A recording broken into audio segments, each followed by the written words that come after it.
Inviter son ex-femme à son mariage, un pari osé? Certainement pas pour Ben Affleck, 50 ans, qui n'a pas hésité à inviter son ex Jennifer Garner, 50 ans, à son mariage avec Jennifer Lopez, 52 ans.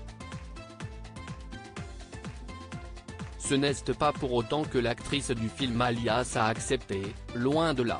Selon Hollywood Life, la maman de Violet, 16 ans, Serafina, 13 ans, et Sam, 11 ans, fruit de son amour avec Ben Affleck, a ainsi refusé l'invitation en indiquant qu'elle était indisponible car en plein travail sur un gros contrat au Texas, alors que le mariage des Bennifer est organisé dans l'État de Géorgie.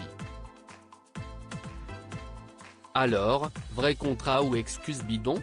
Jennifer Garner aurait souhaité le meilleur aux mariés et serait totalement favorable à la présence de ses enfants au mariage, précise le site. Jennifer Garner travaille d'arrache-pied sur un projet au Texas et n'assistera pas à la célébration du mariage, mais elle soutient totalement la présence de ses enfants et est très positive en général sur toute la question. Il n'y a rien de plus important pour elle que le bonheur de ses enfants, donc le fait qu'ils se sentent bien accueillis, à l'aise et qu'il ait tissé des liens avec J. Lo et ses enfants est la meilleure chose qu'elle puisse demander, a déclaré la source. Selon le site, Ben Affleck considérera toujours Jennifer comme sa famille, alors bien sûr, il l'a invitée.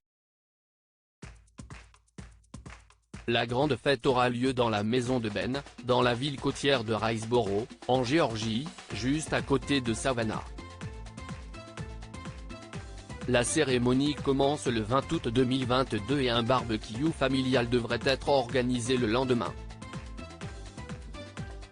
Les parents de Ben et ses 3 enfants ont déjà été aperçus en Géorgie. La mère de Jennifer, Guadalupe, sa sœur Linda et ses enfants Max et M, fruits de son amour avec Marc Anthony, sont également présents.